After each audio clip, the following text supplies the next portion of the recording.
안녕하세요. 저는 지극히 평범한 30대 여자입니다. 평범한 2년간의 연애 후 결혼 준비를 시작했지만 6개월 만에 파혼했어요. 저는 시어머니와의 갈등 끝에 결혼 포기했습니다. 착한 거 빼면 시체인 착한 게 가장 큰 장점이자 단점인 남편이 될 뻔한 전 남자친구는 중간 역할을 제대로 하지 못했고 결국 저희는 사소한 갈등들이 쌓여서 파혼하게 되었습니다. 그런데 파혼하는 과정에서 저는 제게 가장 소중한 가족인 아빠를 떠나보냈어요. 지금에서야 생각하니 왠지 운명이 아닌가 하는 생각이 들기도 합니다. 만약 아빠가 돌아가시지 않고 내가 그 거지 같은 집안에 시집을 갔었다면 제 인생은 아마 시궁창에 처박혔을지도 모릅니다. 아빠가 떠나시며 제게 그 집안과는 안 될 인연이라는 거 확실히 해놓고 떠나셨다고 생각해요. 저는 누뚱이의 외동이라 저희 아빠 나이가 72세시고요. 엄마는 저 대학교 1학년 때 암투병하다가 돌아가셔서 안 계십니다. 아빠가 하나밖에 없는 딸, 나중에 시집 잘 가는 거 보시겠다며 많이 애쓰셨고요. 저는 아빠 덕에 이 나이 먹도록 돈 걱정 해본 적이 없어요. 아빠 쪽 집안이 원래 서울 토박이의 부자셨고 아빠 사업도 잘 되셨거든요. 일은 넘으셔서도 쉬지 않고 계속 일하시는 분이셨고요. 무남동료 외동딸이니 아빠가 저를 얼마나 예뻐하셨겠어요? 살면서 아빠한테 혼난 기억이 없을 정도입니다. 아빠는 제게 우리 세은이 이렇게 이쁘게 키워나는데 누가 데려가려나? 누군지 몰라도 그놈 땡 잡은 놈이네. 그렇지? 아빠, 나 시집 안 가고 그냥 아빠랑 살까 봐. 나 사업하게 사무실 하나 내줘요. 디자인 회사 하나 차릴까 봐. 그래서 떼돈 좀 벌게. 이러면 끔찍한 소리 하지 말어. 힘들게 돈 벌 생각 말고 그냥 먹고 살 만큼 벌다가 좋은 사람 만나서 시집 가라. 그게 아빠 소원이야. 아빠는 제가 고생하면서 사업하고 돈돈거리고 살길 바라지 않으셨어요. 그냥 아빠가 이뤄놓은 거 누리면서 편하게 살고 시집 가기를 바라셨습니다. 그만큼 저 애지중지 금이야 오기야 키우신 거 저 잘 알고 있었고요. 그런데 남자친구 집안은 저희 아빠가 바라는 좋은 시댁은 아니었던 것 같습니다. 제 전 남자친구의 집안은 저희 집보다 재력도 없고 사는 건 고만고만한데 아들 부심인 건지 그냥 제가 처음부터 싫다고 하면 될 걸. 사사건건 본인들이 우위에 있는 것처럼 몰상식한 행동들을 많이 했습니다. 특히 제가 엄마가 계시지 않는다는 걸 은근히 얕잡아 보시기도 했고요. 처음부터 그랬던 건 아닙니다. 예비시댁에 인사하러 갔을 때만 해도 좋은 분인 줄 알았어요. 그런데 본격적으로 결혼 준비하면서 본색을 드러내는 걸 제가 파악한 거죠. 시댁에는 제가 프리랜서 디자이너로 일을 하는데 그것도 별로 안 좋아하셨습니다. 연봉만 놓고 따진다면 저는 대략 연 8천 정도였고 남자친구는 5천 중반이었습니다. 중소기업 다니고 있었고요. 모은 돈도 차이가 많이 났어요. 저는 1억이 넘게 여윳돈이 있었던 데다 아빠가 미리 증여해 주신 아파트도 있었고요. 반면 남자친구는 직장 생활한 지 얼마 안 돼서 가진 현금이 1,000만 원도 없었어요. 살고 있는 오피스텔에 보증금으로 들어가 있는 돈 5천만 원 중 대출을 뺀 2천만 원이 전 재산이었습니다. 사실 결혼 준비할 때 저는 아파트 증여받은 사실이나 우리 집 재력에 대해서는 자세히 밝히지 않았어요. 남자친구도 그냥 중산층 정도로만 알고 있었습니다. 남자친구는 시가 어른들한테 처음 인사하러 가기 전에 저한테 그랬어요. 우리 어머니가 좀 까다롭긴 하신데 그래도 너 보면 좋아하실 거야. 예쁘고 착하고 난 그거면 되거든. 어머니가 혹시 서운하게 해도 절대 걱정하지 마. 내가 중간에서 다 막아줄게. 그렇게 말해주니까 많이 든든한데 나는 부족하다고 생각하는 거 없으니까 그냥 있는 그대로 말씀드릴 거야. 우리 최대한 양가 부모님 도움 없이 결혼하겠다는 건 아시는 거지? 그럼 나도 미리 말씀드렸어. 우리 집에서 나 집 해주실 형편도 아니고 우리 힘으로 결혼하겠다니까 좋아하시던데 뭘. 너무 걱정하지 마. 그래도 남자친구가 이렇게 제 편을 미리부터 들어주니 믿음직스럽더라고요. 내가 아무리 모자란 게 없어도 예비시댁에 인사드리러 갈 때는 엄청 긴장되잖아요. 저 역시 그랬고요. 남자친구가 결혼하자고 할 때쯤 저희 아버지 건강이 별로 좋지 않으셨어요. 그 얘기를 남자친구 통해 들으셨는지 저희 집에 대해 자세히 물으시더라고요. 그래, 세은 씨? 나이가 우리 동원이랑 동갑이라고? 내가 미리 궁합을 봤는데 둘이는 좋다고 하네. 친정아버지가 혼자 계신다고 들었는데 어머니가 안 계신다고? 네, 엄마는 제가 대학교 때 돌아가셨고요. 아빠가 나이가 좀 있긴 하세요. 올해 72이신데 건강하십니다. 지병도 없으시고요. 그래서 제가 외동이라 얼른 결혼하는 거 보고 싶으셔서 결혼을 좀 재촉하시네요. 제 대답에 예비 시모는 저를 한참을 이리저리 보시고는 그래도 결혼이란 게 집안끼리 만남이니 잘 알아보고 해야 하는 거야. 서두른다고 될 일은 아니지. 그래도 이렇게 우리 아들 만나는 사람 실제로 만나보니 안심은 되네요. 생각보다 이쁘게 잘 자랐고 부모 한쪽 없는 티 안 나는 것 같아서. 그래, 아버지가 사업을 하시고 지금은 쉬신다고? 이러시는데 그때 뭔가 위화감을 느끼긴 했어요. 하지만 그날은 결혼하면 일은 어찌 될 건지 신혼집은 어찌하고 싶은지 등등 가벼운 스몰 토크만 했습니다. 그때마다 제가 대답하기도 전에 남자친구가 끼어들어 대신 대답을 한 것도 있었어요.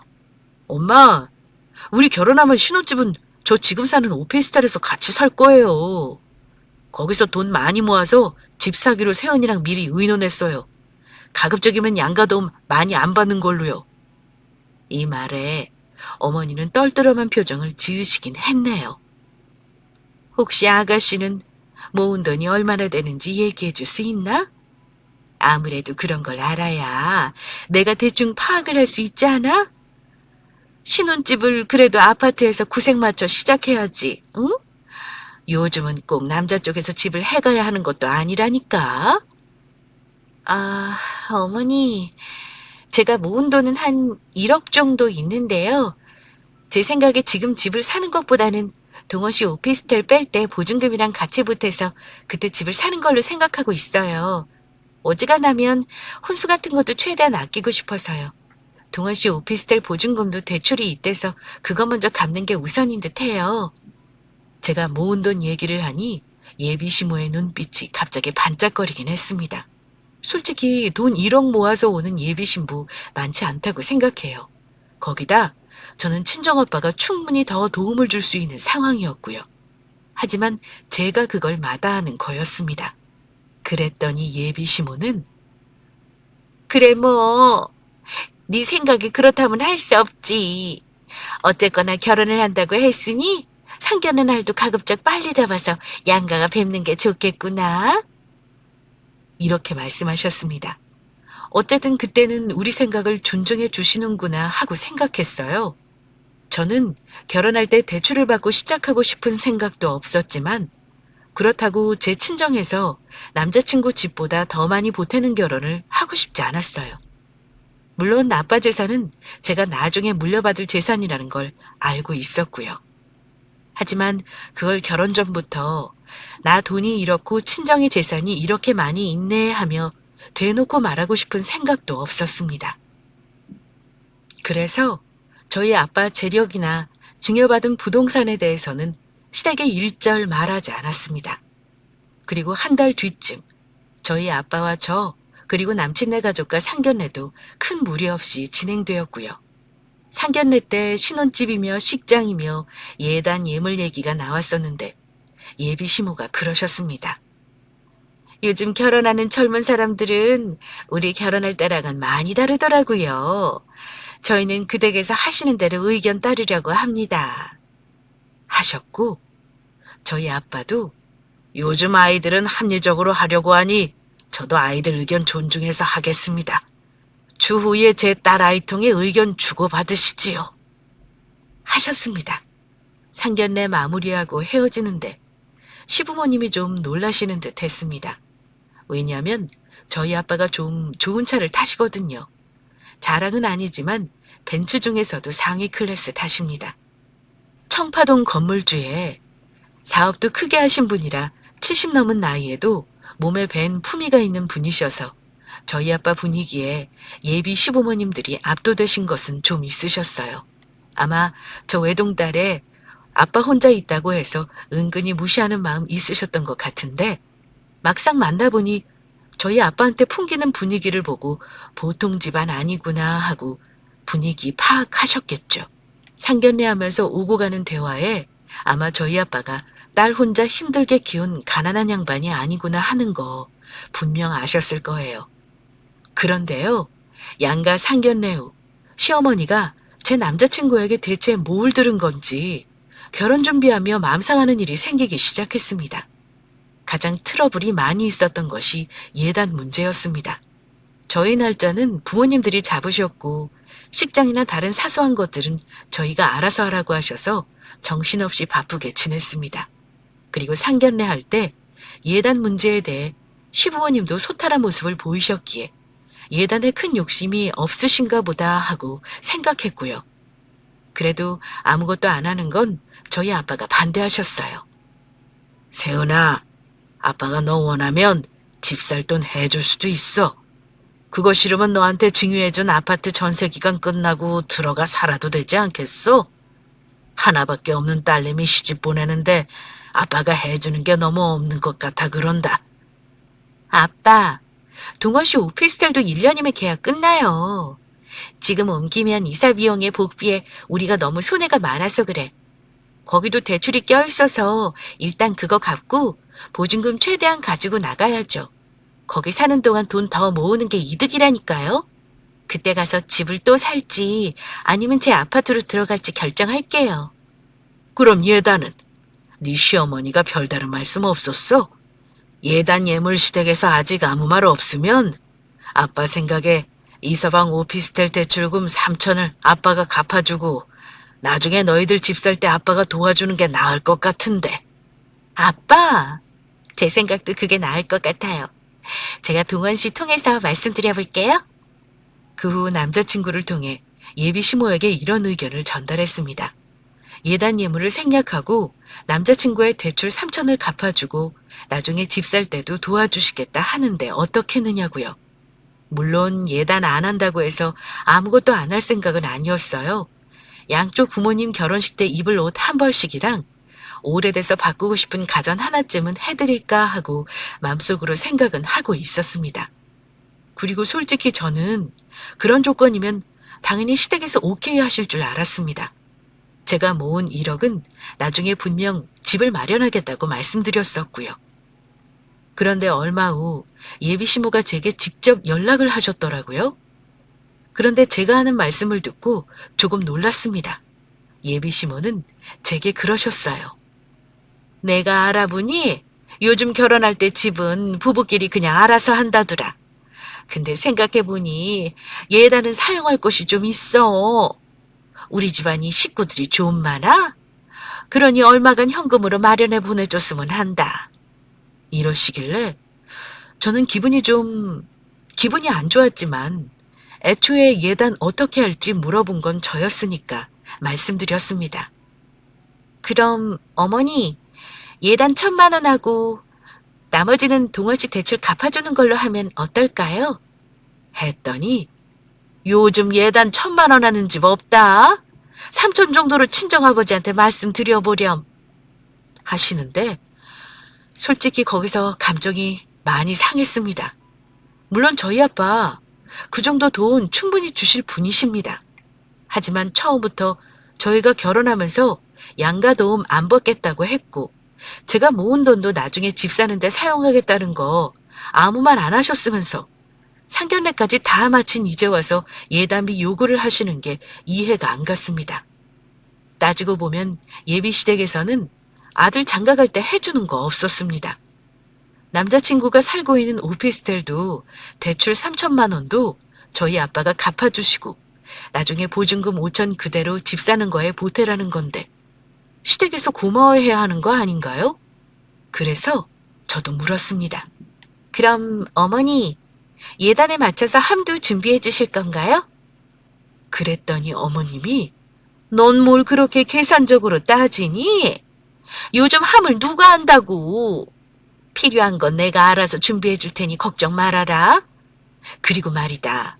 내가 주얼리 세트 받은 게 있는데 그 브랜드를 하나 가지고 싶구나. 백화점 가서 알아보니 1,000만 원 안쪽이면 살 수 있겠더라고. 그리고 한복은 어차피 너희 집안의 혼주석에 아빠만 앉지 않니? 기왕 하는 거 청담동 샵에서 내가 받은 게 있는데 거기서 하고 싶구나. 예단비 3천 정도 주면 내가 알아서 하마. 하시더라고요. 저는 거기서 멘탈이 좀 무너지더라고요. 그날 오고 간 대화 속에서 남자친구는 아무것도 하지 않았네요. 저는 속상한 마음에 남자친구에게 화풀이를 했어요. 어머니가 예단비 3천 생각하라고 하시는데 나 진짜 그렇게 준비해야 하는 거야? 그 돈으로 동원 씨 대출금 갚아주는 게 나은 거 아니야? 내가 잘못 생각하는 거면 지금 말해줘. 제 말에 남자친구는 아니야 세연아. 우리 엄마 장난친 거야. 그냥 너 놀려주려고 그런 거겠지. 내가 엄마한테 다시 잘 얘기해볼게. 걱정하지 마. 이렇게 장난식으로 말해서 더 혼란스럽더라고요. 그런데 중간에서 남자친구가 전하는 말은 결국 어머니 뜻은 예단비를 받겠다는 거였고 저는 어쩔 수 없이 아빠에게 그 사실을 말씀드렸습니다. 제가 모은 돈에서 예단비를 하겠다고 하니 아빠는 굳이 그 돈을 아빠가 해주고 싶다고 하셨어요. 저도 예단비 문제는 거기서 마무리하고 싶어 일단 3천만 원을 예비 시모에게 드렸습니다. 그랬더니 얼마 후에 함 보내는 대신 주는 거라며 500만 원과 금반지 5돈 그리고 진주 세트를 제게 돌려주셨습니다. 저 솔직히 되게 마음에 들지 않았어요. 예물은 반지 하나 하더라도 제대로 된 거 받고 싶었는데 그렇게 주시는 거 너무 성의 없다 느꼈고요. 그러면서 하시는 말씀이 이바지 음식은 어떻게 할 거니? 네가 친정엄마가 없어서 그런 거 생각도 못하고 있는 것 같길래 미리 말해주는 거다. 이러시는 겁니다. 그때는 저도 기분이 나빴습니다. 갑자기 이바지 음식 얘기가 나오니 기분이 안 좋더라고요. 이러려고 예단비 돌려주신 건가 하고요. 그래서 제가 내색을 좀 하면서 말씀드렸어요.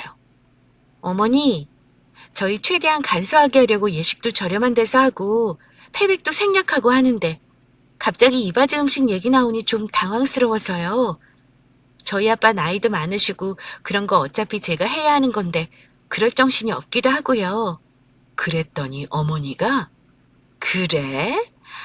뭐 그렇다면 할 수 없구나. 먹을 사람 없으니 안 해도 될 것 같긴 한데 그럼 이불이랑 유기그릇 세트는 하는 게 좋겠다. 그건 여자가 시집 올 때 전통적으로 해야 할 도리야. 친정엄마가 안 계시니 넌 이것도 몰랐겠구나. 하시는데 말끝마다 왜 없는 저희 친정엄마를 들먹이시는 건지 너무 기분이 나쁘더라고요. 그래서 제가 그럼 돌려주신 500만 원 다시 돌려드릴 테니 그걸로 이불이랑 하고 싶은 그릇 하셔요 어머니. 하고 말씀드렸습니다. 그랬더니 옆에서 지금껏 가만히 있던 남자친구가 뭐라는 줄 아세요? 세훈아, 그거 현금으로 그렇게 돌려드리는 건 아닌 것 같아. 내 생각에 그냥 거기서 1, 200 더 보태서 어머님 명품백 하나 사드리고 아버님 양복이랑 장인어른 양복 사드리는 게 어때? 이러길래 이건 또 무슨 개소린가 했는데 그냥 효도의 의미로 양가 부모님께 그렇게 하자고 하대요. 거기서 2차로 멘탈이 붕괴되었는데 일단 제가 집에 가서 아빠하고도 상의 드리겠다 하고 나왔습니다. 속상해서 남자친구한테 당연히 화냈습니다. 나는 이미 예단비 드렸고 우리 아빠가 집값도 나중에 보태준다고 했는데 당신 어머니는 왜 지금 와서 전통의 도리 타령이야? 나 정말 너무 속상해. 했더니 미안해. 내가 중간에서 잘했어야 했는데 내가 엄마한테 다시 얘기해 볼 테니까 걱정 마. 이러길래 아니 뭘 걱정 말라는 거야? 내가 지금 뭐 때문에 화가 나는지 알기나 해? 정말 답답하다. 하고 전화 끊어버렸습니다. 다음날 어처구니 없게 남자친구가 저한테 문자로 어머니 계좌번호 보내더라고요. 잘 얘기하겠다는 게 결국은 제가 돌려받은 500을 다시 어머니한테 돌려주고 끝나는 거였네요. 속상한 마음에 하루 종일 일이 손에 잡히지 않았습니다. 남자친구는 제 눈치 보느라 어르고 달래고 결혼하면 우리 가정 1순위로 지키겠다. 너를 최우선 순위로 마음에 새기겠다 하겠는데 그냥 그 순간 모면하려는 말 같더라고요. 더 기분 나쁜 건 제가 뭔가 시어머니 맘에 차지하는 말을 하면 서슴지 않고 네가 친정엄마가 없어서 배운 게 없겠지 하는 말을 말끝마다 붙인 거였습니다. 또 대놓고 제 면전에서 그런 말도 하셨습니다. 사위사랑은 장모라는데 우리 아들 처가에서 대접도 못 받겠구나. 내가 그것만 생각하면 속상해 죽겠지 뭐냐. 그래도 저 많이 위해주는 남자친구 하나 보고 시어머니랑 사는 거 아니니 참으려고 했는데 시어머니의 저런 어른답지 못한 언사를 들으면 너무 속이 상하고 이 결혼 아닌가 싶은 생각이 들기 시작했어요. 결혼 준비하면서 제 얼굴이 어두우니 아빠도 당연히 걱정이 되셨겠죠. 세은이 무슨 걱정 있니? 뭐가 뜻대로 안 되는 거 있으면 아빠한테 말해라. 마치 모든 걸 다 알고 계신 듯한 아빠의 말에 저는 속상했던 모든 걸 털어놨고 아빠는 제 얘기를 듣더니 직접 시어른들과 대화를 해보겠다 하셨습니다. 그리고 다음 날 아빠는 제가 보는 앞에서 시어머니에게 연락해서 그러셨어요. 사돈, 제가 우리 딸한테 얘기는 대충 들었습니다. 제가 한 말씀 좀 드려도 될까요? 저도 하나뿐인 딸 시집 보내면 참 속상한 게 많네요. 오피스텔에서 신혼살림 시작하는 것도 참 걸리고 말입니다. 그래서 말인데 저희도 예단을 해서 보내는 거니 그 댁에서도 그에 맞게 지금 사는 오피스텔 말고 아파트를 얻어주셨으면 하네요. 물론 거기 들어가는 혼수는 저희가 하겠습니다. 혹시 저희 쪽 예단이 성에 안 차시거나 더 요구하실 게 있으면 하시지요. 아빠 말에 예비 시모는 당황한 듯 했습니다. 예단비만 받고 끝내려고 했는데 아빠가 집을 제대로 얻어달라고 하실 줄은 몰랐겠죠. 남자친구 집 형편에 절대 집을 얻어줄 수 없다는 거 다 아시면서 아빠는 그렇게 말씀하셨어요. 시모는 아닙니다. 욕을 할 게 뭐가 더 있겠나요? 새아가가 잘 모르는 것 같아 구색은 맞춰야 하는 거 얘기해 준 것 뿐입니다. 혹시 마음이 상하셨다면 사과드리지요. 자기의 패가 불리하다고 생각했는지 바로 꼬리를 내리더군요. 아빠는 그럼 예단은 저희 쪽에서 보낸 삼촌으로 끝내는 것으로 알겠습니다. 추후에 더 말씀하시는 거 없는 거지요, 사돈? 저희 쪽에서 돈이 없어서 예단을 간소하게 하자 그런 거 아니란 걸 좀 아셨으면 해서 신뢰를 무릅쓰고 연락드렸습니다. 저희 딸 앞으로 아파트도 이미 있습니다. 나중에 제 재산은 전부 우리 딸한테 물려줘서 편하게 살게 할 거니 괜히 금전적으로 저희 딸아이 압박하는 일 없었으면 합니다. 그 후로 뭔 일인지 어머니는 저한테 갑자기 친절해지시더니 어느 날은 문자로 제 아파트가 어디 있는 거냐면 묻질 않나. 아버지가 무슨 사업을 하고 부동산이 얼마나 되냐고 묻질 않나. 좀 피곤해지더라고요. 아빠는 딸이 무시받을까봐 한 말이셨겠지만 괜히 귀찮긴 했습니다. 아직 결혼하기 전인데 재산 문제를 말하긴 이르다고 생각해 저도 말 안 한 거였거든요. 그런데 어머니는 아빠 말을 듣고는 왠지 신이 난 듯 했습니다. 결혼하면 자기 아들께 될 거라고 생각을 하셔서 그런 것일까요? 저는 아빠 재산을 받더라도 남편과 공유할 생각은 없었는데 왜 먼저 그렇게 김칫국을 마시는지 모를 일이었습니다. 어쨌든 아빠 덕에 결혼을 다시 추진하는 걸로 마음을 다잡고 애써 마음을 풀고 저는 일과 결혼 준비를 병행했고요. 아빠는 결혼 준비 내내 제게 든든한 백이 되어주셨는데 그게 아빠와 저의 마지막이 될 줄은 정말로 생각을 못했습니다. 결혼을 3개월 앞두었던 어느 날이었습니다. 아빠는 늘 하시던 대로 운동을 가셨고요. 그런데 그날 어쩐지 기분이 이상하고 안 좋았었어요. 원래는 오전에 일찍 운동 가시고 사무실에 출근하시는 분인데 11시쯤 제 전화로 아빠가 전화를 하시더라고요. 정말 이상하게도 그 전화가 너무 받기 싫었고 불길했습니다. 그런데 전화를 한 사람은 저희 친정아빠가 아니었어요. 김세은 씨? 김세은 씨가 김상철님 따님 맞죠? 여기 병원입니다. 아버님이 쓰러지셔서 병원에 실려오셨어요. 네? 저희 아빠가 맞는데 어디시라고요? 그 다음 말은 지금 기억이 잘 나지 않습니다.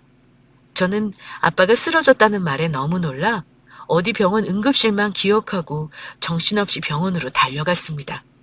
저희 아빠가 갑자기 이렇게 쓰러지실 줄은 몰랐어요. 정신없이 달려간 병원에서 뇌혈관이 터졌다는 말을 들었습니다. 의사는 지금 환자분 상태로는 오늘이 고비네요. 급하게 수술했지만 아직 의식도 없으시고 너무 늦게 발견되시는 바람에 골든타임을 놓쳤어요. 조금만 빨리 오셔서도 가망에 있었을 텐데 안타깝네요. 가족분들은 일단 마음의 준비하시는 것이 좋겠습니다. 저는 의사 말을 듣고 아무 생각도 나지 않았어요. 가족이라고는 아빠와 나, 물론 아빠 형제분들이 있지만 막상 그 상황이 닥치니 어째야 할지 모르겠더라고요. 생각나는 게 그나마 예비 신랑이랑 연락해서 와달라 울며 부탁했습니다. 동화 씨, 우리 아빠 쓰러지셨대. 오늘이 고비라는데 지금 많이 안 좋으셔. 나도 못 알아보시고 의식이 없으셔서 나 어떡하지? 지금 병원으로 좀 와줄 수 있어? 뭐 장인어른이? 갑자기 어떻게 된 거야? 기다려. 내가 지금 얼른 갈게. 너무 걱정하지 말고 장인어른 금방 일어나실 거야. 하지만 그날이 저와 아빠의 마지막이었습니다. 아빠는 유언 한 장 못 남기시고 제 얼굴도 마지막으로 보지도 못하신 채 그렇게 가셨습니다. 몇 번이나 심장이 멈추는데 CPR 하면서 갈비뼈도 골절되고 온몸에 멍이 들고 붓고 하는 거 정말 더 이상 못 보겠더라고요. 한 30분이 넘게 심폐소생술 진행하면서 밖에서 기다리고 있는데 제게 의사가 묻더라고요. 계속 하시겠느냐고요. 처음엔 펑펑 울며 살려달라 매달렸지만 의료진들 땀까지 뻘뻘 흘려가며 애쓰셨는데도 심장박동이 돌아오지 않는 거 보고 그냥 보내드려야겠다 생각했어요. 아빠까지 그렇게 보내드리고 저는 어른이지만 천의 고아가 되어버렸습니다. 그런데 부모가 돌아가시면 자식은 슬플 겨를이 없더라고요. 현실적인 문제들을 바로바로 처리해야 했으니까요. 게다가 저는 형제도 없었던지라 어찌해야 할지 몰라 우왕좌왕했습니다. 그래도 그때는 예비 신랑이 옆에서 많이 도움이 되어 주었습니다. 경험 없는 저 대신 장례식장도 예약해주고 제 친척들이랑 아빠 지인들에게 연락도 해주었습니다. 갑작스럽게 치르게 된 장례에 제대로 된 것이 있을 리 없었습니다. 급하게 상조에 연락해 빈소 구색은 마쳤지만 제가 직장을 다니지 않다 보니 제 손님도 많이 없었어요. 이렇게 금방 돌아가시는 건 생각도 못해서 저는 아무것도 해놓은 게 없었는데 다행히 아빠가 생전에 엄마 옆자리로 납골당을 미리 해놓으셨더군요. 첫날은 정신없이 빈소 꾸리고 손님 치르고 발인 전날이 되니 조금 정신이 차려지더군요. 예비 신랑이 제 곁에 같이 있어줬는데 어머니한테 전화가 왔는지 전화 통화를 하더라고요. 그런데 목소리가 좀 이상했습니다. 엄마, 정말 지금 말고 나중에 얘기하라니까요. 대체 왜 그래요? 그러려면 오지 마시라니까. 정신없는 애한테 와서 뭘 어쩌려고 그러세요. 분위기상 어머니와 무슨 실랑이가 있는 듯 했습니다. 얼마 후 전화를 끊더니 세은아, 엄마가 지금 조문 오시겠다는데? 너 심란한데 와서 엉뚱한 소리 할까봐 오지 말라고 했는데 어머니가 그래도 사돈인데 그럼 안 될 것 같다 그러시네. 도리가 아니라고. 당연히 오실 수 있는 거지. 난 괜찮아. 예비 며느리 아빠가 돌아가신 거니 조문 오시는 거 당연하다 생각했고 고마운 마음까지 들었습니다. 그런데 저한테 그날이 파혼을 결정적으로 결심하게 된 날이 되었네요. 남편과 통화하고 몇 시간이 지난 후 빈소에 들어서시는 어머니와 예비 시부 모습을 보고 좀 의아해했습니다. 모르는 어른까지 한 분 계셨고요. 조문을 마치고 상에 앉으셨고 당연히 저는 인사드렸고요. 어머니, 아버지, 와주셔서 감사합니다. 그래, 갑자기 돌아가셔서 너도 많이 놀랐겠구나. 큰일 치르느라 고생이 많았다. 지금 시간 있으면 잠깐 앉아볼 테냐? 할 말이 있구나. 잠깐 앉으라는 어머니 말에 저와 남자친구는 나란히 앉았고요. 예, 인사해라. 옆에 최 변호사님이시다. 내가 너 생각해서 급하게 여기 모시고 왔지 뭐니. 저는 어리둥절하지만 인사를 하라기에 인사는 했습니다. 어머니는 무슨 어려운 말을 하시려고 그러시는지 헛기침까지 몇 번 하시고는 너 이제부터 내 말 잘 들어라. 네가 이제 가족도 아무도 없이 혼자이지 않니? 결혼하면 우리가 네 부모나 마찬가지고. 안 그러니? 네, 그렇죠. 내가 듣기로 네 아빠 너한테 상속할 재산이 많으신 걸로 안다. 갑자기 돌아가시느라 아무런 준비도 못하고 가시지 않았니? 내 말이 맞지? 어머니, 대체 무슨 말씀이 하고 싶으신 거예요? 저는 이미 어머니 입에서 상속인이 재산인이 하는 단어를 들었을 때부터 불길해지기 시작했습니다. 다 너랑 내 아들 생각해서 그러는 거다. 어차피 네가 다 상속받을 재산이고 또 결혼하면 그게 다 부부가 같이 소유하는 재산인 거잖니? 너 어차피 우리 식구 될 사람이고 말이다. 그래서 내 많이 생각해봤는데 너한테 상속하면서 아예 우리 동원이 목도 같이 정리를 좀 해줬으면 한다. 어차피 나중에도 돈 드는 거고 세금이 무지막지하다잖아. 동원이도 언젠가는 사업할 건데 사업 미천도 필요하고 말이다. 그래서 변호사님 모시고 어렵게 온 거야. 네 상속 재산 문제 우리가 잘 처리해 줄 테니 우리한테 맡겨봐라. 저는 예비 시부 말을 다 듣고 나서야 무슨 꿍꿍이인지 알았습니다. 손이 떨리고 무슨 말을 해야 할지 생각하고 있는데 그 순간 어머니가 던지는 한마디에 저도 이성을 잃었습니다. 그래도 네 아버지가 자식년 앞길에 똥물은 안 튀기고 갔으니 다행이지 뭐니? 기가 막힌 그 말까지 듣고 저는 폭발하고 말았습니다. 저희 아빠 재산 상속을 왜 그쪽에서 이래라 저래라 하나요? 알아봐도 제가 알아볼 거니 할 말 다 하셨으면 가주시죠. 예. 어차피 이제 가족 될 건데 그게 무슨 말이야. 당연히 우리가 관여해야지. 이러는데 저 정말 폭발해서 눈에 뵈는 게 없더라고요. 내가 아직 니들이랑 남인데 가족은 무슨 가족? 무슨 개소리를 하고 지랄이야? 나 댁의 아드님이랑 결혼 물릴 거니까 그렇게 알고 데려가. 동원 씨, 오늘부로 우리 결혼 없단 걸로 해. 우린 오늘부터 파혼이야. 당장 당신 식구들 데리고 나가줘. 저는 너무 화가 나 반말로 소리를 질렀고 깜짝 놀란 남자친구는 자기 엄마를 말렸습니다. 세훈아, 진정해 제발. 파혼이라니. 난 너랑 파혼 못해. 엄마, 내가 오지 말랬죠. 엊그제 아빠 돌아가신 사람한테 와서 이게 무슨 짓이에요. 정말 쪽팔려 죽겠네. 당장 나가세요, 엄마. 어머, 아들 키워놔봐야 소용없구나. 너는 지금 엄마 편이 아니라 전현 편을 드니? 뭐 파혼? 너 말 다 했어? 우리가 가족으로 고아된 너를 받아주겠다는데 고맙다는 말을 못할 망정, 응?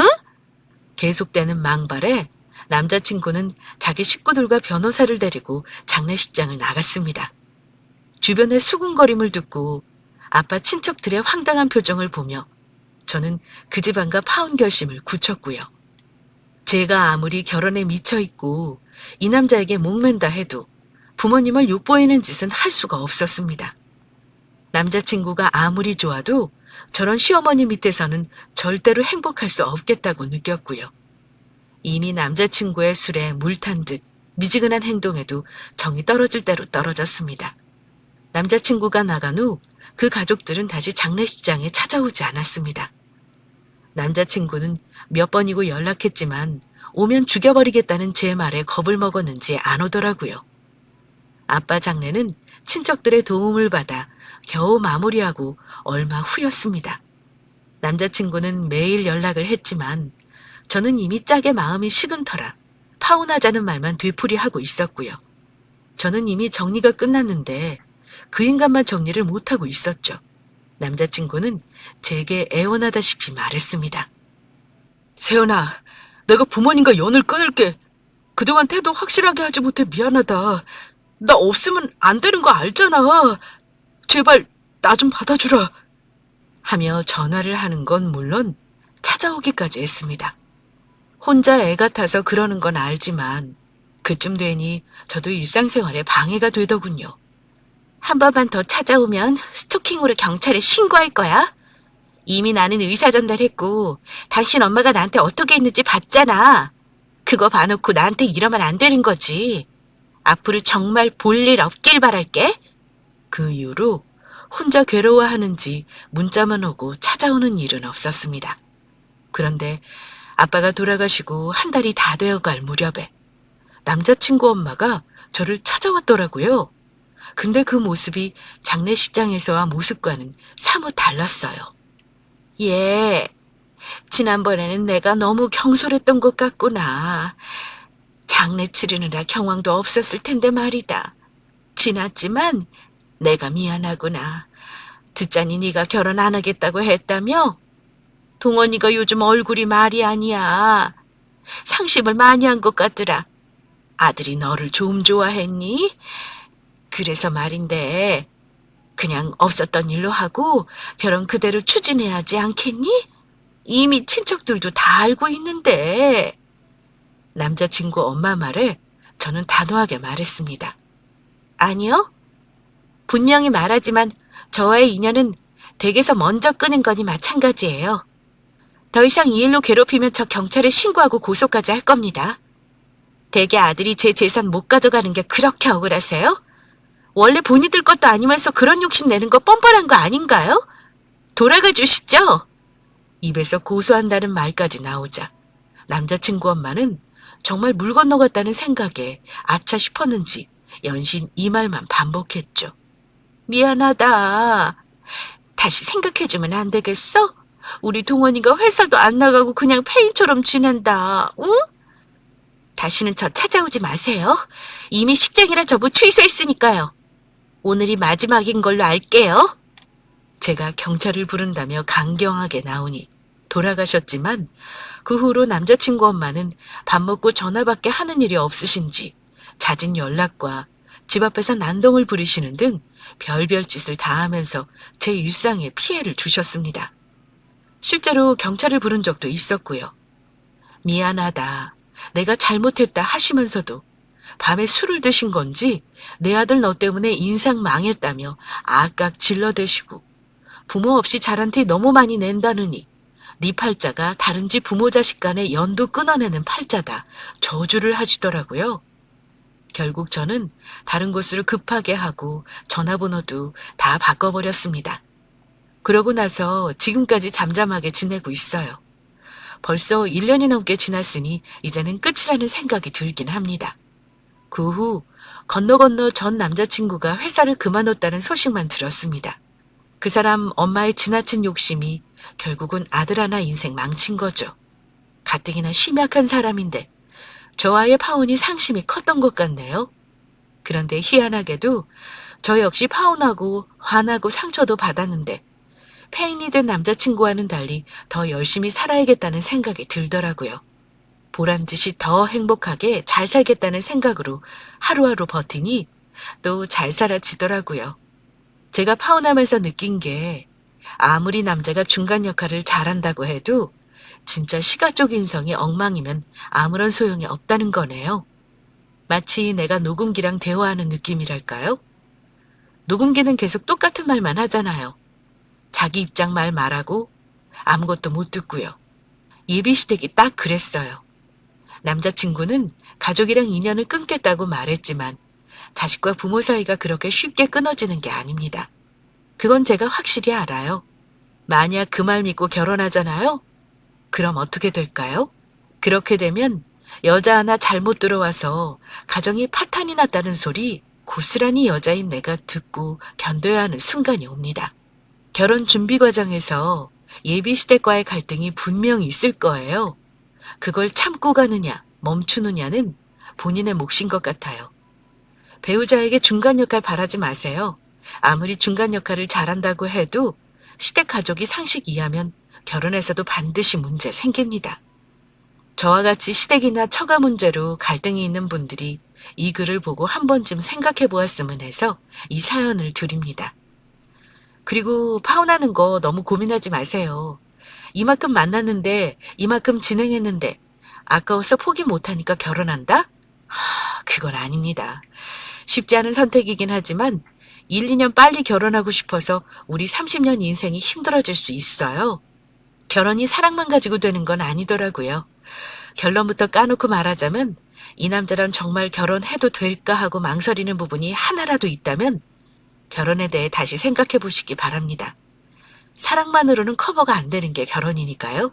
저는 돌아가신 아빠가 저 파혼시켜서 진창에 빠질 뻔한 거 구해주셨다 믿고 있습니다.